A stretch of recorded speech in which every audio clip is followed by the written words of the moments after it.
Welcome back to the World Lens podcast. Today we are joined by WTCI board member, Chief Innovation Officer at Compass Datacenters, and a panelist at our upcoming Agile Global Innovation Series, How Data Centers Are Powering Our Future. Nancy Novak, how are you? I'm good. Glad to be here, Michelle. I can't wait for the Agile series next week. Same. I'm looking forward to it. I'm excited to chat about it because, I have some questions that'll probably help me and some other people before we, jump into the discussion at Agile itself. So this might be a silly question to start off with, but I want to do very basic things. What exactly is a data center? If I visit one of Compass's 17 locations, what will I find? So, at its core, a data center is a physical home for the internet. It's where cloud apps services live that we use in the digital infrastructure. And if you walked into a Compass facility, you'd find a very purpose-built. We only do single-tenant buildings designed specifically for the hyperscalers. So think Amazon, Microsoft, Google, Apple, all the big, the gigantic Meta, those types of firms. Mm-hmm. And then you'd see rows and rows of servers, power infrastructure, cooling systems. It's highly secure. It's like an engine room for digital infrastructure, basically. Okay.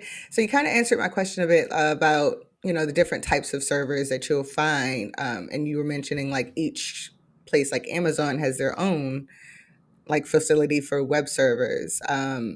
Does it get any more diverse than that? Well, actually, no, that's a really, really good question. So we design for single tenants, but not everyone does that. So there's still a great need for colo spaces where some people design and build data centers where they have a multitude of different types of servers because not all data is created equal.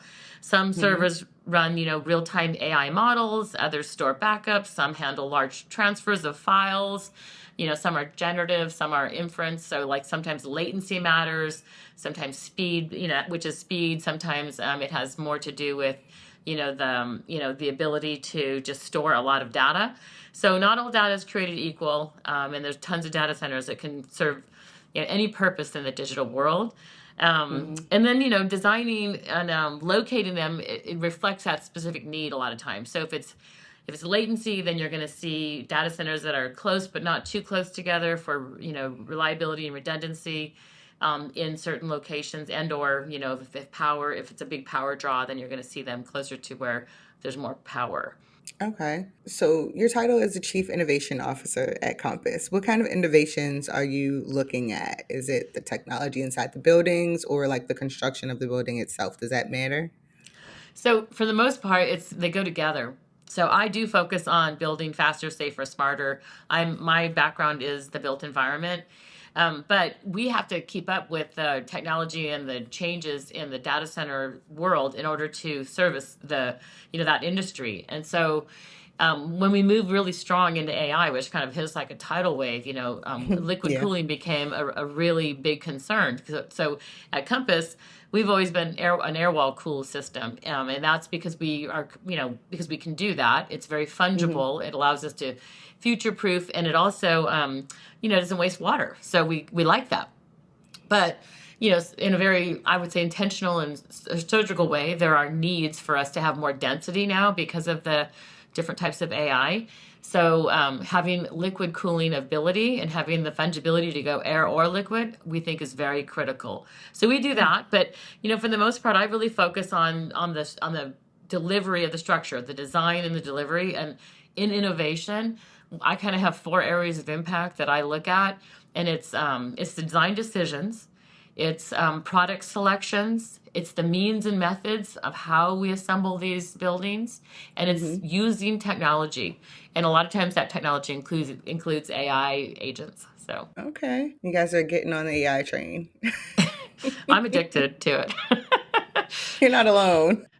Well, I mean, it's fascinating, Michelle, because I just a little segue is like, there's AIs that can study things like raw materials and science and ways in which we can, be more sustainable or more effective, more efficient. There's AIs that capture photos and look at production. There's AIs that help us understand human behavior from the safety and workforce development. I mean, there's just so many Mm-hmm. amazing ways for AI to multiply our efforts and do menial tasks and or repeatable tasks, which I'm hoping is going to make our industry far more diverse. So like we're very excited, and it's a very exciting time to be, in this business, which Mm-hmm. is literally, kind of the tip of the spear on the fifth industrial revolution. So really, really exciting to see what's going to be happening.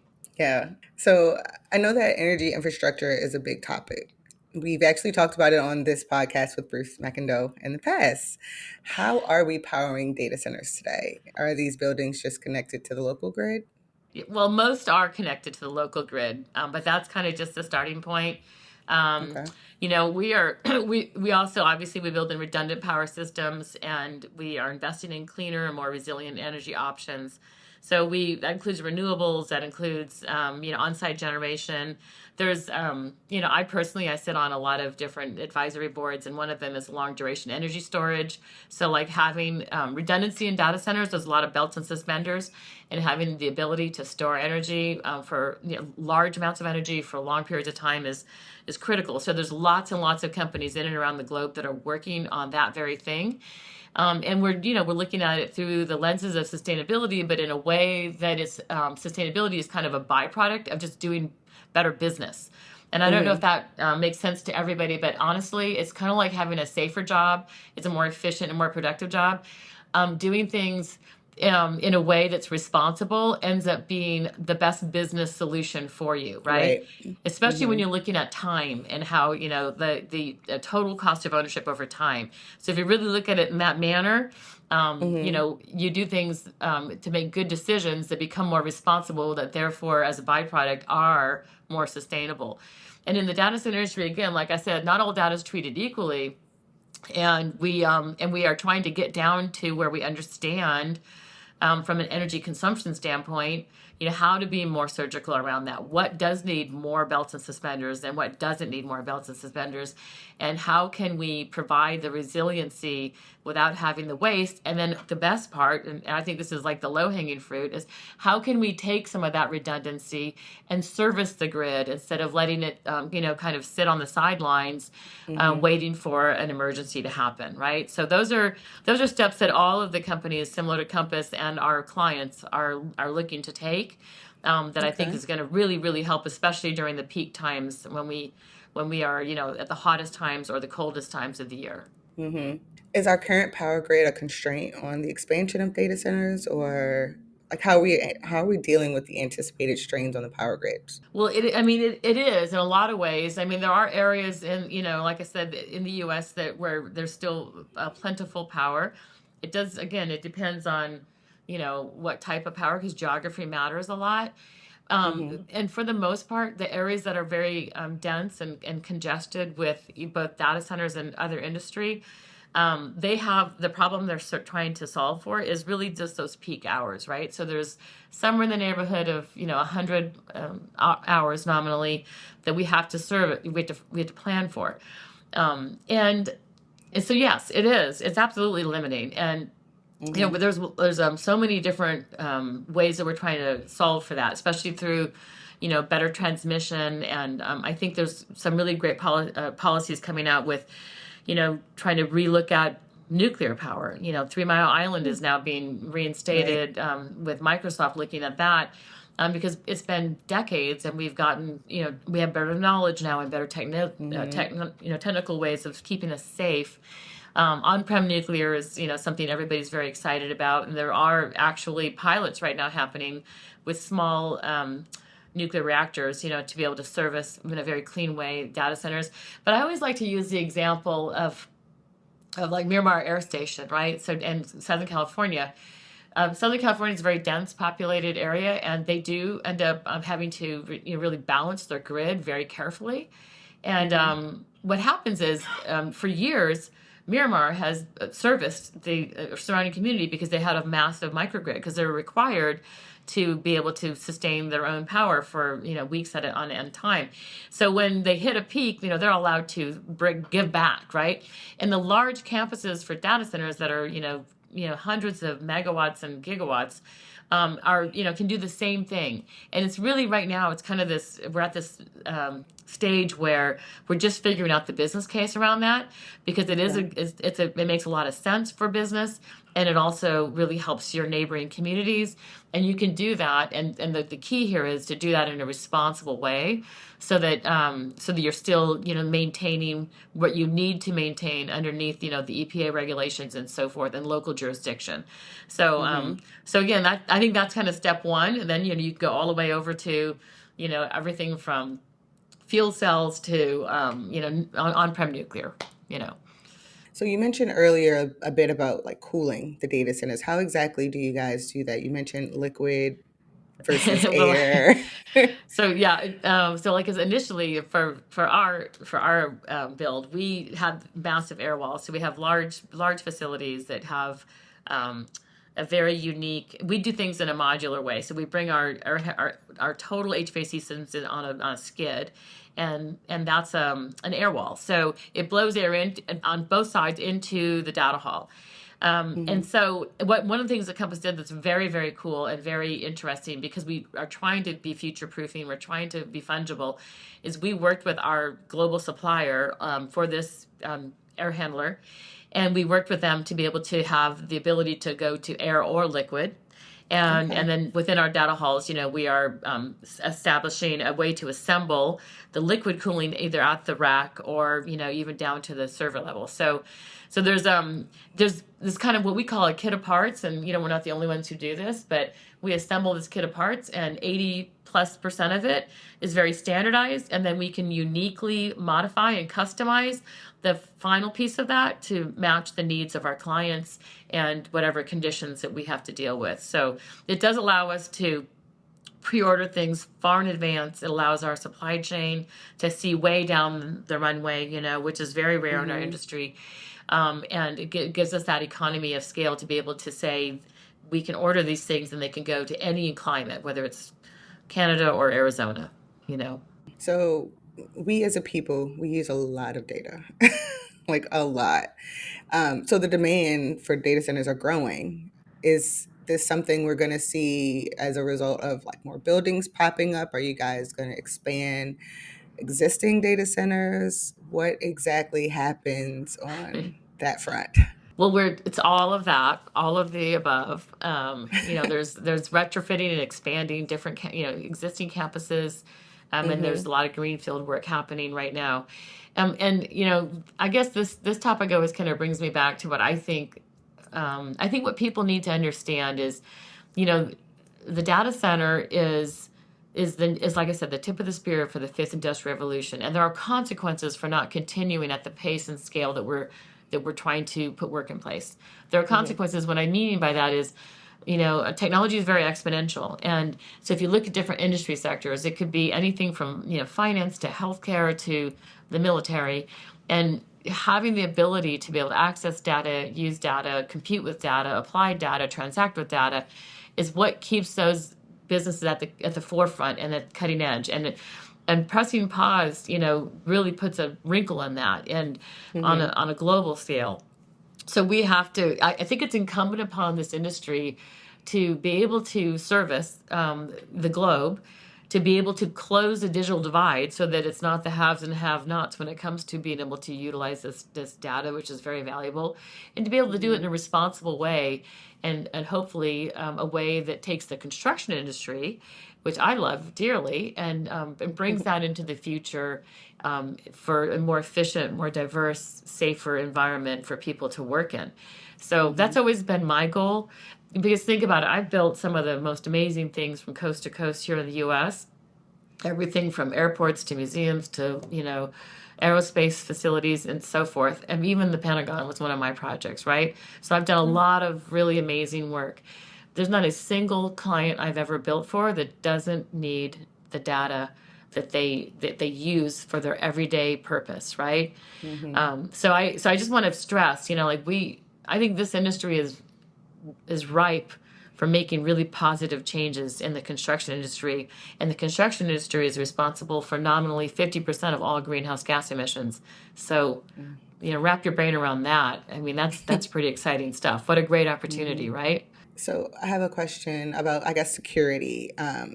I've seen TV shows, movies where there'll be a criminal who go to a data center to steal someone like government secrets or something. Is that something that is a real possibility, or most people don't care about them?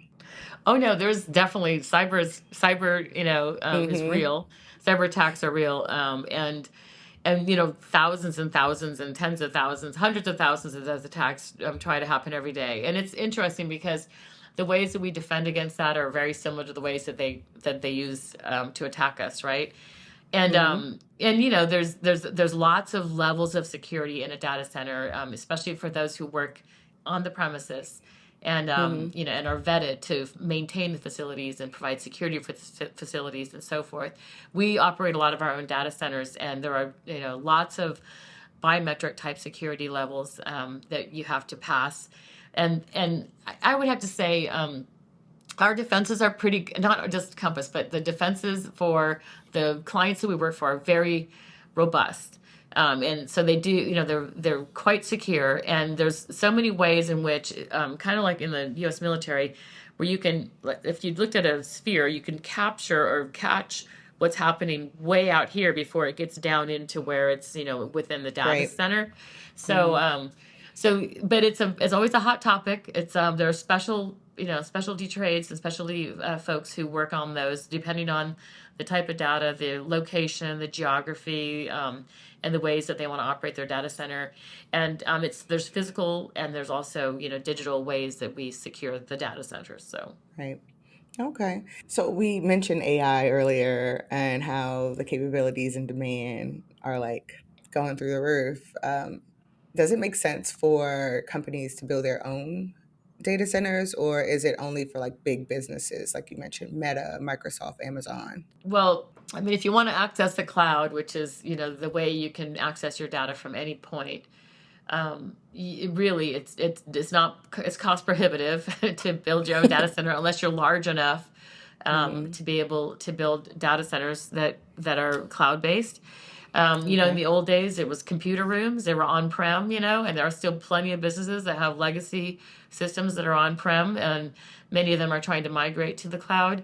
But it really doesn't make financial sense. And the other part is, since the platforms that are really highly secure, like we just talked about, highly accessible, highly reliable, are Mm-hmm. exist in the cloud. It's There's really no competition for that.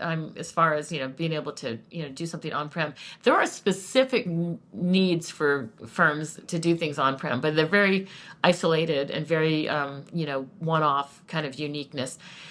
Even like I said, the financial facilities, like if Capital One has an attack, they have a multitude of data centers on and with that they can flip over to. So you have these AZ zones, and you can go from one data center to another as a backup.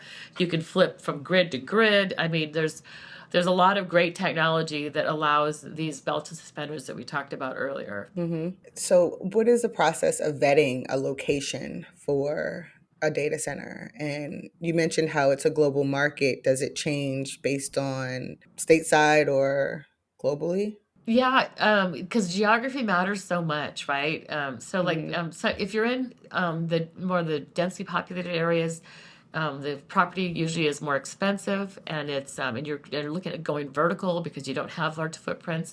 If you're out, more in the areas where they have lots of land, it's you have the ability to be spread out more, which is really ideal because for maintaining and a data center, it's nice to have a single story if you can. Mm-hmm. Um, it's and I would say like from a power and latency standpoint, having the fiber is important, but having the Yeah. power nowadays is more important. And then if you look at on a global scale, there's all these kind of cool maps you can find on the internet of all the subsea cables and the way that fiber connects everything with hard fiber, right? And now everyone's like, well, look, we got satellites now. We can bounce things off of Mm-hmm. satellites so we can collect data there.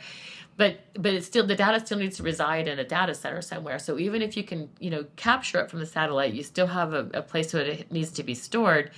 Right. So if you look at continents like Africa, which is the largest, fastest growing, youngest continent on the planet, they don't have a lot of infrastructure, right? So they're going to Mhm. be kind of like, think about the cell phone, where instead of having a bricks and mortar bank, they could do their banking on their phones, right, on their online. Now they're going to Mhm. be able to maybe leapfrog ahead in a lot of regards related to capturing and collecting and using that data via satellites. However, there's going to be a need for a lot of edge products, to bring the latency closer to them, because that's going to be an issue. And they also have a plethora of geothermal possibilities over there from a power standpoint. So Mhm. again, like if I look at the globe, there's still billions of people who do not have access to the internet, and Right. that's a problem. I think that's a problem we should take seriously, because I think it's very important for us to be able to close that gap. And here, even in the U.S., we have regions that are suffering, and we saw that in COVID, where students were trying to do Mhm. their homework on a cell phone or sitting in a Starbucks parking lot or something like that. So there's still a need to kind of close that gap and allow for everybody to have the uses that we all have, right? But I definitely would say, like, when it comes to selecting land, we look at sustainability measures. We look at, are there wetlands? Is it a Mhm. floodplain?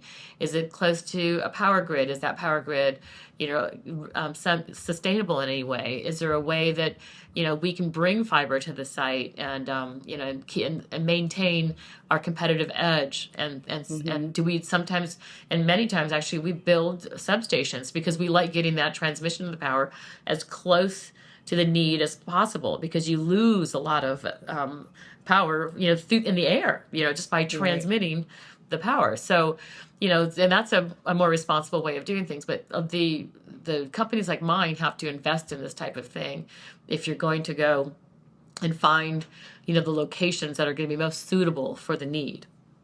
So tell me a little bit more about what Compass has going on these days. Anything big happening? Well, so what I mean, I really focus heavily on, like I said, how we assemble and build so that we can then operate. So the life cycle for us is prospecting the land and doing that in a very responsible way. And so we get involved in that. We get involved in, like, Mhm. these design decisions of being fungible and being able to do things that are future proof, right? Because Mhm. a data center is like a ship. You once you paint it, you start over again, and the technology continues to evolve, right? So we're trying to maintain a very profoundly simple way of staying up with that. And then through the delivery process, which I think is probably where most of my expertise lies. It's those four areas of impact, the design, the products, the means and methods, and the use of technology. So we're focused on, offsite manufacturing hugely, because Mhm. it allows us to have more of a assembly approach instead of a stick build approach. Think about it. If you can build things in a controlled environment in a factory, you have better work hours, you have better Yeah. commutes, you have a safer environment.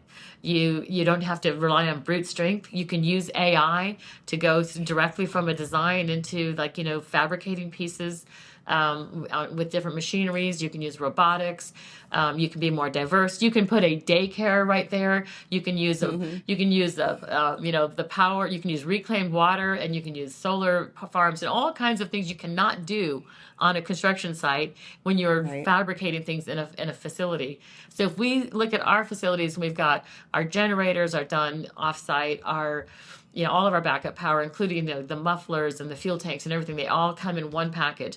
The air handlers are no different. The pumps, the power, the ductwork, everything comes in one package. Our power centers, it's like literally the main power lineups for our facilities are like electrical rooms that all come in one package, to our sites. Mhm. Then we precast our facilities, so we fabricate those off site, and we really focus heavily on the benefits of sustainable ways to bring our components in. So then when we erect a building, we can do it fast. We Right.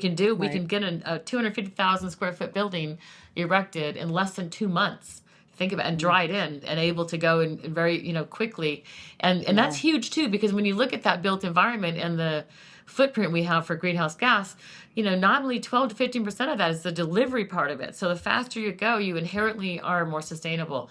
So this offsite way of doing things, and we're now working on doing it for our internal components, like our our hot aisle containments, our white spaces, our service corridors, and bringing those into that environment.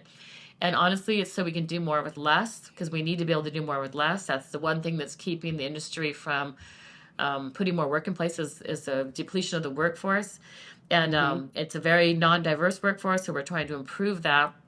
And here's what I really want to leave everybody with, and that is, when we make lives better for those who, who we highly respect, who are skilled trades, who come to our facilities and build for us, when we make it better for a more diverse workforce, we make it better for everyone. Everybody wants to have regular work hours and Right. avoid long commutes and be able to do things in a controlled environment that's safe and weather resistant and all of these things. It makes it life better for everyone. So rising tide lifts all boats, and I really think this isn't the only answer, Michelle. It's one of the biggest solutions to our industry, not just the Mm-hmm. data center industry, but the construction industry. So Yeah. normalizing that, I think, is going to make a big difference. Hopefully on a global scale. Yeah. You mentioned all these like moving pieces. Just a side question, like with all the new tariffs, will that affect any of your processes, like time wise, or the ability to secure these products? Well, fortunately for us, since we have closely coupled supply chains, and we have that runway I was telling you about, where people can see years Mm-hmm. down the road, we have secured a lot of our parts and pieces, early on. It doesn't mean that we're not going to have some increased cost, Mm-hmm. and who knows? I mean, it's still early days. I mean, the pressures of what happens if it becomes disastrous. I think, there's the ability to claw that back and reverse things, based on, Mm-hmm. what our country needs. So I'm hopeful that, that wise minds will prevail in that regard. you know, but and we are in a unique position, and we were when AI hit us like a tidal wave, where we like I said, Right. we're very loyal to our supply chain on a global scale. So we've kind of looked down into the future before any of the new policies were in place, Mm-hmm. and we were able to secure a lot of work out ahead of time. Oh, And good. it's what I love about that is, whether it's our general contractors, the specialty contractors, or our manufacturers, in our industry, we rarely ever get to see down that tunnel. Like, it's Mm-hmm. like we called it feeding the monkey, where you're like constantly having to, burn off, like your 8 months, 9 months, 12 months of going out of business, because you're just burning that backlog, burning that. And to be able to see 5 years in the future Yeah. allows you to make different investments in business decisions. So those kinds Mm-hmm. of partnerships are going to change our industry if we really focus on it, instead of having the old-fashioned way of constantly, throwing things out for a hard bid competition, or saying, "Well, I need to diversify," which makes it harder to normalize things that the way we like to do things, right? It doesn't mean you don't have any diversity, but it does mean, put yourself in the supplier's shoes or in the contractor's shoes. If they can see 5 years down the road, and they can see that they've got a good runway of work, then they can plan for their resources, and they can buy their Mm-hmm. materials, and they can staff accordingly, right? And that's always been a huge guessing game in our industry. Mm-hmm. So that's one of the many ways, the means and methods that we use, that we're hoping is going to be something the industry can pay attention to, and try to move in that direction. Yeah, be a good example. Yeah, yeah. So, can you give us a preview of what you'll be talking about at the upcoming Agile on the 15th? Oh, sure, sure. So my favorite topics, of course, I will be talking about the fifth industrial revolution and the perfect storm that we're in on a global scale, as far as whether it's the natural disasters that are creating demand, the technology that's creating demand, the demographics, the things that Bruce McInerney likes to talk about all the time. Yeah. the the industry itself, and where we're headed. So I'll be talking a lot about that, and where we're at, in that on that exciting journey. We're going to be talking about a lot about my wheelhouse, which is construction, and how to do things Mm-hmm. with this assembly approach, and lift, have a tide lift all boats, and make our industry better. And just really, I think, a little bit about the pace of why we are going as fast as we are, and why it's important for us to keep the pace up, in this digital infrastructure climate that we're in. Nice. I am looking forward to the conversation. I Well, am too. Nancy, thank you so much for joining us today. If people want to get in contact with you or learn more about Compass, where should they go? They can go to compassdatacenters.com. And I'm also very accessible on LinkedIn. So if anybody wants to reach out to me, I try to make sure I reach back out in a very accessible way. Awesome. So, as we mentioned throughout this episode, the next Agile Innovation Series about data centers will be held on April 15th at the Johns Hopkins Carey Business School in Baltimore. For more information, please visit us online at WTCI.org or on all social channels at WTC Institute. We will see you next time. Awesome. Thank you. Thanks, Michelle.